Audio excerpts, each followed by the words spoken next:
우리가 어렸을 때부터 부르던 복음성가가 기억이 납니다. 돈으로도 못 가요, 하나님 나라. 그리고 힘으로도 못 가요, 하나님 나라. 그러나 거듭나면 가는 나라, 하나님 나라. 믿음으로 가는 나라, 하나님 나라. 이것은 주일학교 어린이들이 많이 부르던 그런 복음송이었습니다. 이 복음송의 내용을 보면은 우리가 하나님 나라 가는 데는 그 무엇보다도 믿음이 있어야 된다. 믿음을 강조하고 있습니다. 물론 우리가 이 땅에 살면서 하나님의 뜻을 이루기 위해서는 돈도 필요합니다. 힘도 필요합니다. 벼슬도 필요합니다. 그리고 지식도 필요합니다. 그러나 믿음이 없는 상태에서 돈이나 힘이나 벼슬이나 지식은 하나님 나라 들어가는 데 있어서 아무 소용이 없다는 거예요. 그렇기 때문에 우리가 믿음을 가진다고 하는 것은 대단히 중요합니다. 왜냐하면 한마디로 믿음은 하나님 나라, 곧 천국에 들어가는 열쇠와도 같기 때문에 그렇습니다. 믿음이 이처럼 중요합니다. 그렇기 때문에 믿음을 강조하고 있습니다. 그럼에도 불구하고 믿음이 무엇이냐고 물으면 대답을 못하는 성도들이 의외로 많다고 하는 겁니다. 믿음이 있다고 해도 그러면 지금 당장 죽으면 하나님 나라 갈 수 있습니까? 이렇게 물으면 자신이 없어요. 그래, 글쎄요. 가봐야 알지요. 이렇게 대답하는 사람들이 의외로 많다는 사실입니다. 그렇다고 한다면 도대체 이 믿음이라고 하는 것이 무엇입니까? 어찌 보면 이 믿음이라고 하는 것이 무엇입니까? 이렇게 질문하는 것 자체가 애매모호한 질문 같지만은 이것은 중요한 질문입니다. 그렇기 때문에 이 질문 앞에 우리 모두는 자신 있게 대답을 할 수 있어야 된다는 거예요. 종교학자들은 이 믿음을 두 가지로 분류를 합니다. 하나는 일반적인 믿음과 그리고 종교적인 믿음 이렇게 분류를 합니다. 그러면 일반적인 믿음이라고 하는 것은 도대체 뭐냐? 말 그대로 일반적인 사람들이 가지고 있는 믿음을 말하는 겁니다. 대개 경험에 나오는, 경험에 의해서 생겨지는 믿음이다. 이렇게 말할 수 있어요. 예를 든다면 언제 사고가 날지 모르는 그런 상태인데 차를 타는 거예요. 택시를 타고 버스를 타고 기차를 타고 비행기를 탑니다. 자신의 몸을 맡기는 거예요. 그리고 어떤 사람은 평안하게 두 눈을 감고 잠을 정합니다. 이것을 일반적인 믿음이다 이렇게 이야기합니다. 음식점에 가서 메뉴를 보고 음식을 이렇게 주문을 합니다. 주방장이 주방에서 그 음식에 뭘 넣는지 알 까닭도 없고 알려고 하지도 않아요. 그냥 믿고 오다를 하는 거죠. 그리고 주문한 음식이 나오면 조금도 의심하지 않아요. 그저 땀을 뻘뻘 흘리면서 맛있게 그 음식을 취하고 그리고 하는 말, 참 맛있게 먹었다. 잘 먹었다. 이런 믿음들이 일반적인 믿음이라 이렇게 이야기합니다. 그러면 종교적인 믿음이란 어떠한 믿음인가? 말 그대로 종교적인 색채를 띠는 믿음이라는 겁니다. 종교적인 색채. 종교학자들은 이 종교적인 믿음을 미신적인 믿음과 성경적 믿음으로 또 다시 분류를 합니다. 그러면 미신적 믿음이라고 하는 것은 뭐냐? 미신적 믿음이라고 하는 것은 성경적 믿음이 아닌 모두를 포함하는 믿음을 미신적 믿음이다. 샤머니즘적인 믿음이라든가 미신을 섬긴다든가 우상을 섬긴다든가 이 모든 행위들이 다 미신적 믿음이라는 거예요.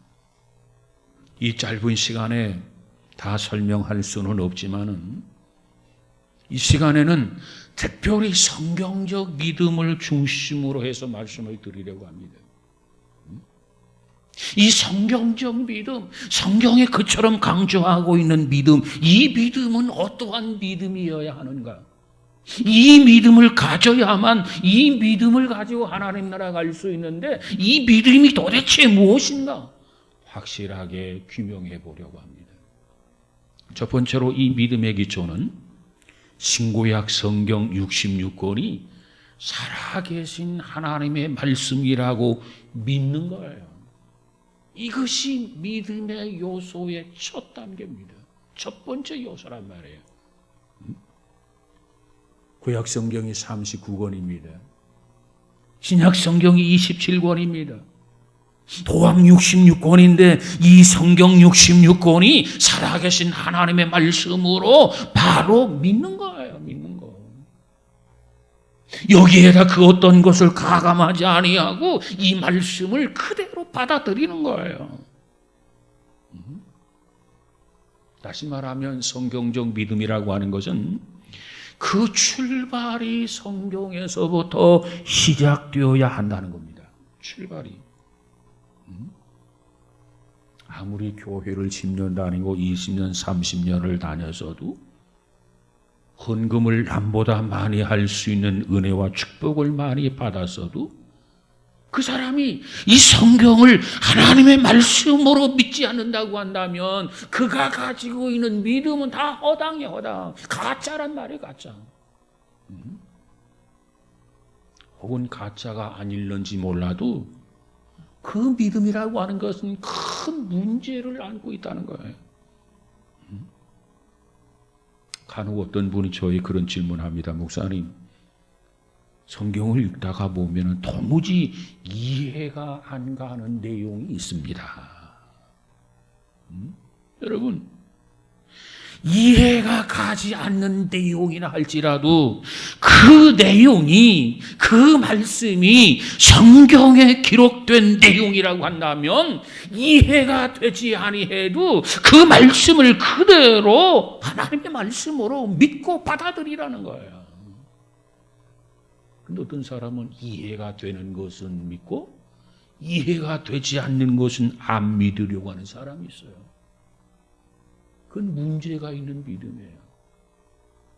내가 이해하는 것은 물론이거니와 이해하지 못하고 납득할 수 없는 그러한 말씀이라 할지라도 이것이 성경에 기록된 말씀이라면 66권 정경에 기록된 말씀이라고 한다면 그 정경을 그대로 받아들이는 거예요.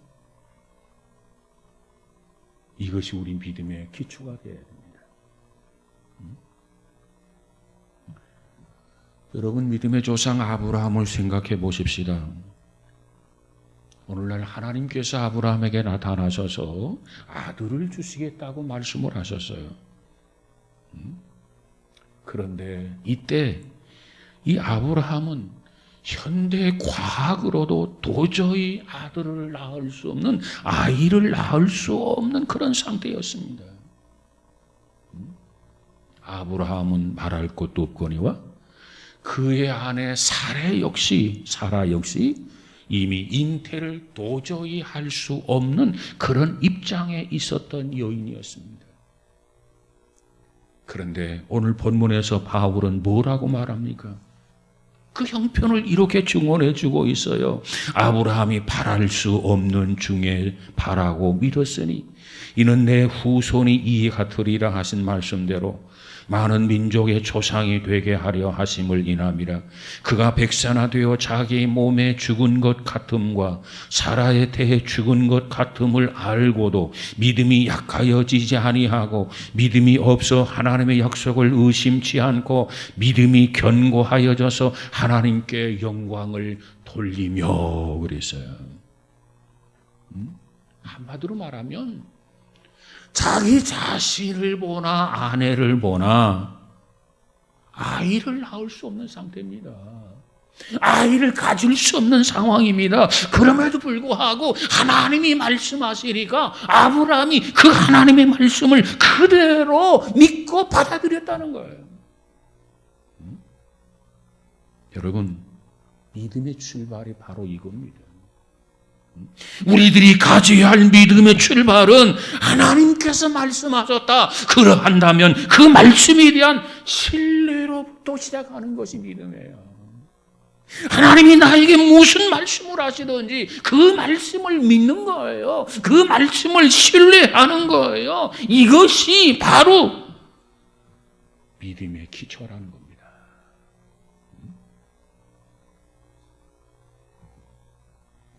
우리가 성경 전체를 보면은 하나님의 말씀을 우리가 의심하지 아니하고 믿는 데서부터 우리 믿음이 시작되어야 한다고 하는 것을 강조해 주고 있어요.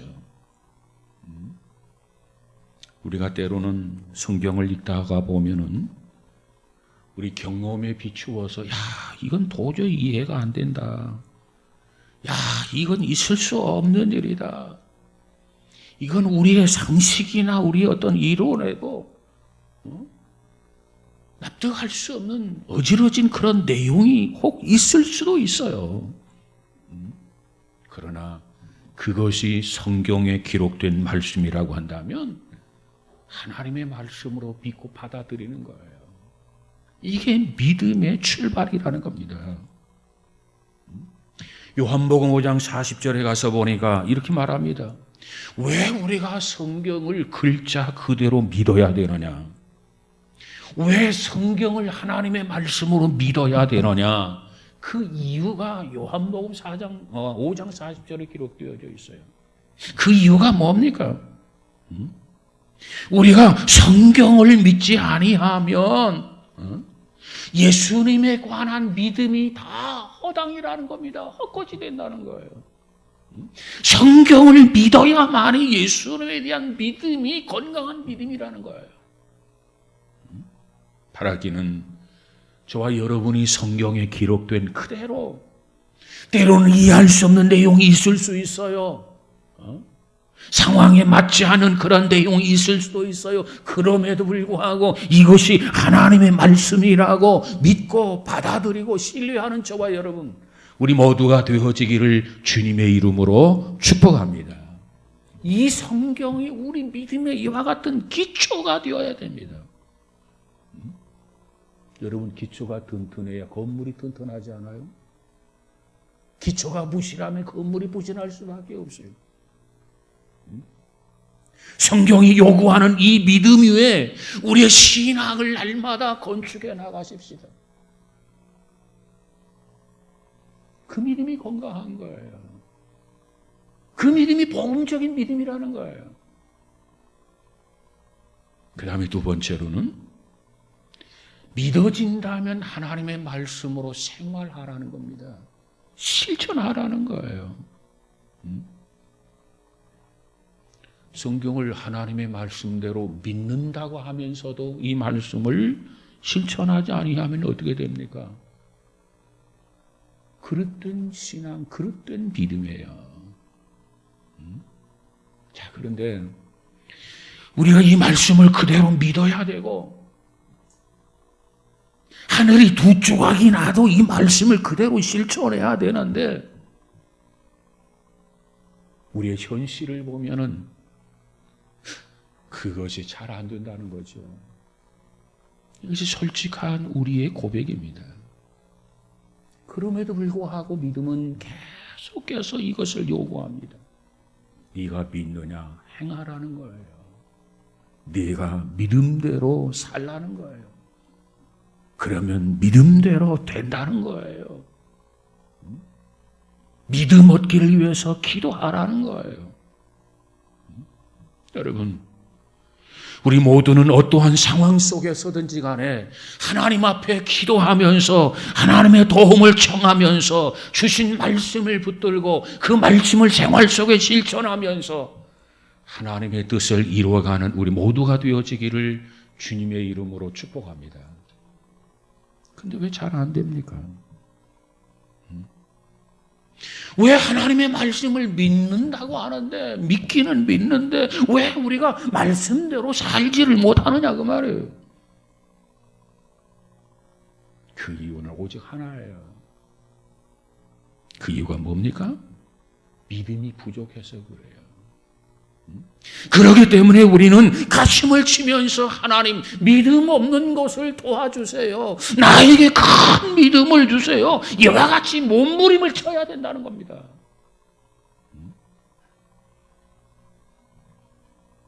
그런데 우리는 어때요? 겉으로 볼 때는 믿음이 있는 것 같아요. 믿음이 있다고 믿는다고 고백을 해요. 그런데 사실적으로 보면 믿음이 없어요. 100% 믿는다고 하는데 사실적으로는 의심을 한단 말이에요.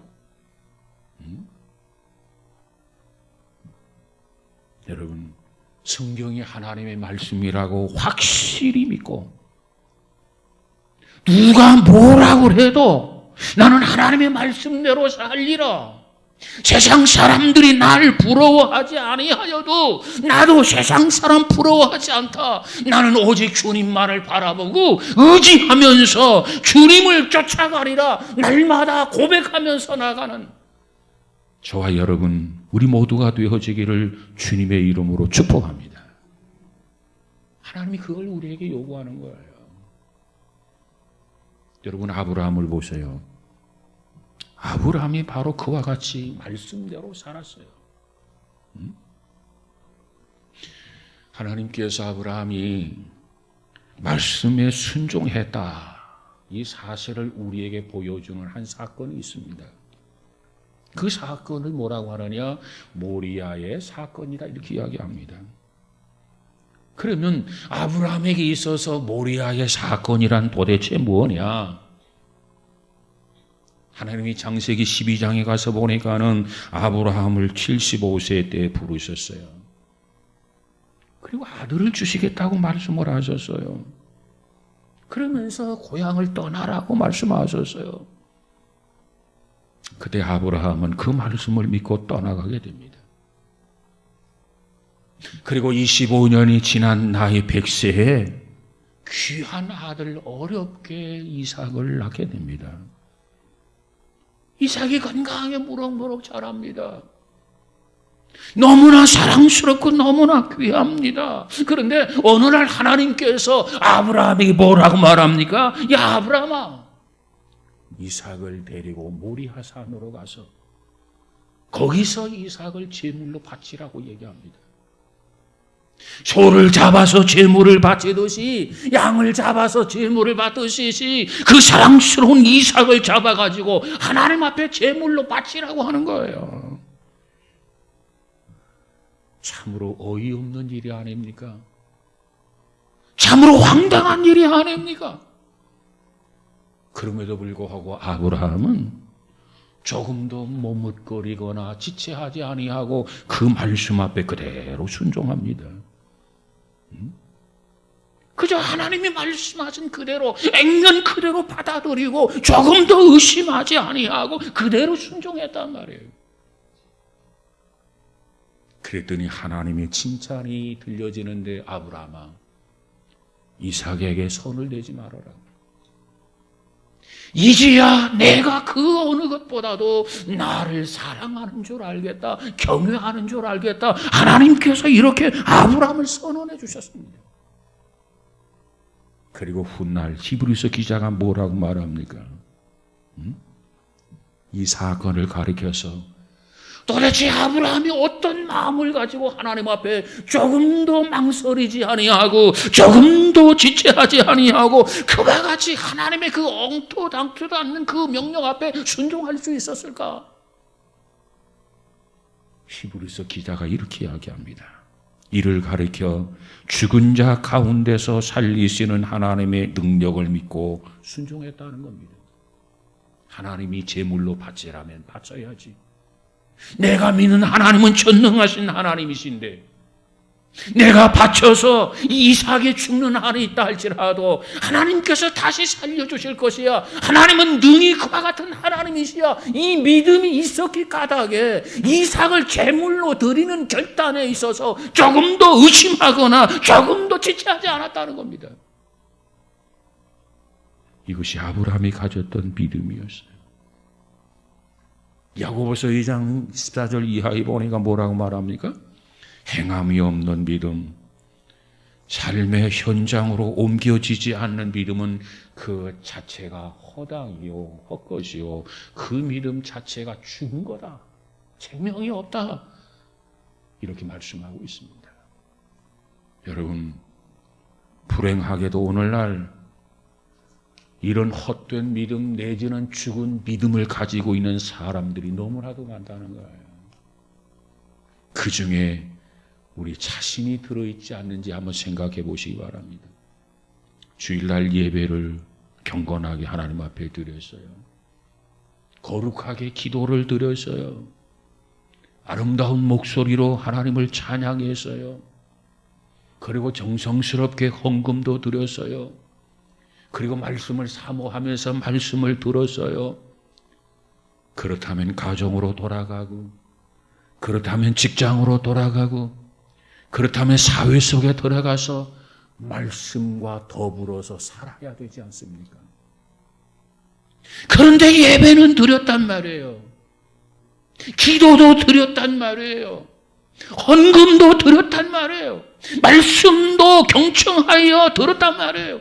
그런데 가정에 돌아가서, 직장에 돌아가서, 사회 속에 돌아가서는 말씀과 동떨어진 그러한 생활을 하고 있다는 겁니다. 여러분, 여러분의 믿음은 어떠한 믿음입니까? 정말 하나님의 말씀을 그대로 받아들이고 믿는 믿음입니까? 그렇다면 이 믿음을 가지고 나아가서 말씀대로 실천해야 되지 않습니까? 말씀대로 살아야 되지 않습니까? 주일날만이 아니에요. 월화수목금토 날이면 날마다, 달이면 달마다 하나님의 말씀대로 삶의 현장에서 하나님 미라에 되듯이 죽어가면서 실천해야 열매를 맺는다 그 말이에요. 환경이 바뀌면 믿음이 달라지면 됩니까? 상황이 바뀌면 믿음이 변질해도 됩니까? 아니에요. 그런 믿음은 죽은 믿음이에요. 열매를 기대할 수 없는 믿음이란 말이에요. 성경에 보면 다니엘과 그의 세 친구들을 여러분 우리가 볼 수 있습니다. 신앙생활 잘하다가 이 세 친구는 바벨론의 포로로 끌려가게 됩니다. 포로 생활, 하나님의 말씀대로 살기 어려운 상황이 아닙니까? 그런 환경이 아닙니까? 그럼에도 불구하고 그들은 믿어지는 하나님의 말씀대로 포로로 잡혀가서도 그곳에 가서도 그대로 말씀 앞에 순종했단 말이에요. 순종의 결과는 사자굴 속에 들어가고 불못불 속에 들어가지만 사자굴에서도 살아나올 수 있었고 불못불 속에서도 살아나올 수 있었습니다. 승리할 수 있었다 그 말이에요. 여러분, 어떠한 상황 속에서든지 간에 하나님의 말씀을 그대로 순종하며 살아가는 저와 여러분, 그래서 하나님의 지키심과 하나님의 보호하심을 생활 속에서 경험하고 체험해 나가는 우리 모두가 다 되어지기를 주님의 이름으로 축복합니다. 세 번째 믿음의 요소는 뭡니까? 우리가 하나님의 말씀을 믿어요. 그리고 그 말씀대로 살아요.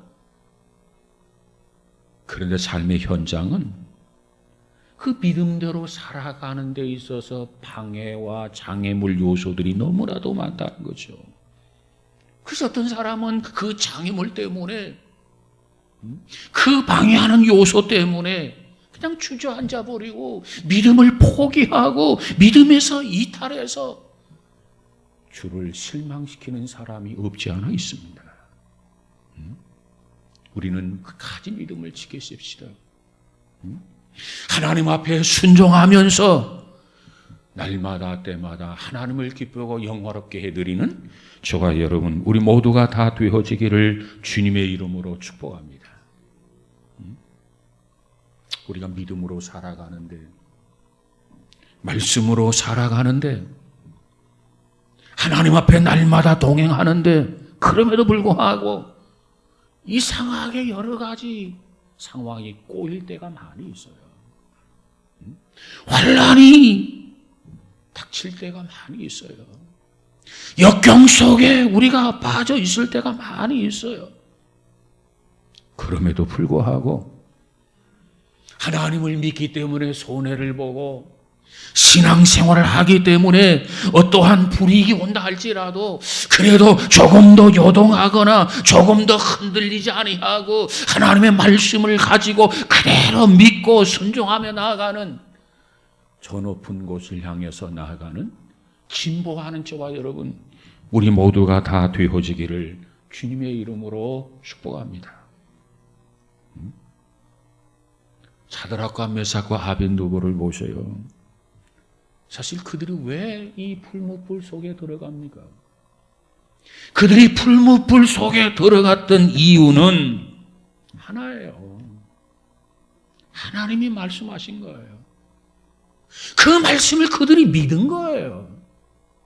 믿었기 때문에 믿음대로 순종한 거예요. 생활한 거예요. 그래서 그들은 그런 환난 속에 처하게 된 겁니다. 하나님이 건져주셨어요. 얼마나 영광스러운 일입니까? 여러분, 주기철 목사님께서 순교했어요. 왜 순교했나요? 이유는 하나입니다. 하나님이 말씀하셨어요. 그 말씀을 믿었어요. 믿음대로 살았던 거예요. 그래서 한국교회 순교 제물이 된 것 아니겠습니까?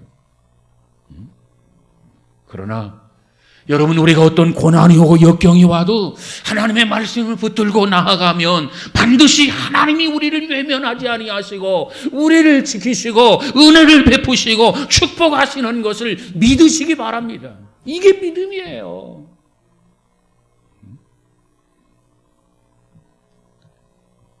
악한 마귀는 자기 때가 얼마 남지 아니한 것을 누구보다도 잘 알고 있어요.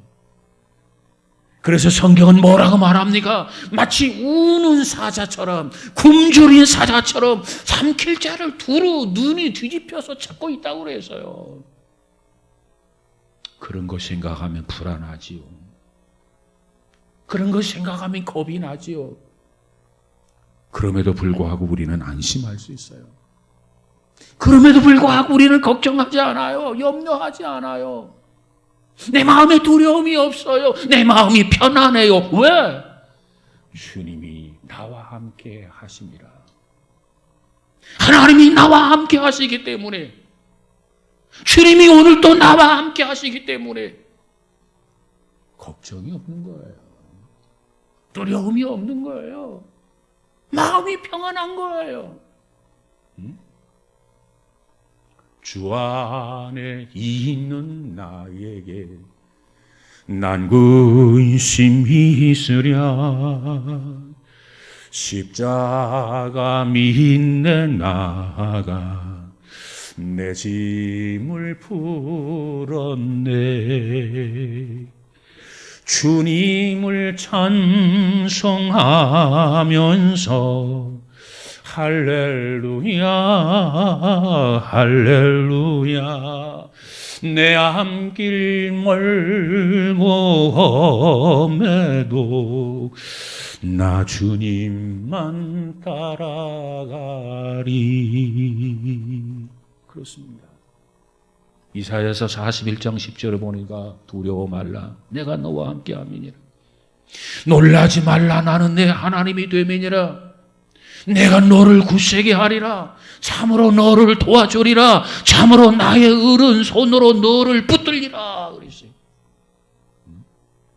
신명기 31장 6절에 가보니까 뭐라고 말합니까? 너희는 강하고 담대하라. 두려워하지 말아라. 그 앞에 떨지 말라. 이는 내 하나님 여호와 그가 너와 함께 가시며 결코 너를 떠나지 아니하시며 너를 버리지 아니하실 것임이라. 그래서요, 우리 하나님은 미쁘신 하나님, 우리 하나님은 신실하신 하나님, 그 하나님께서 이처럼 말씀하고 계신단 말이에요.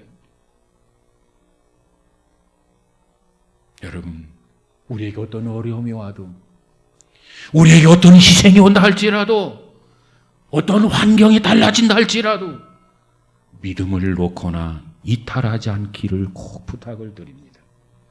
끝까지 믿음을 붙들고 끝까지 믿음대로 살면서 하나님 앞에 영광을 돌리는 승리자가 되시기를 주님의 이름으로 축복합니다.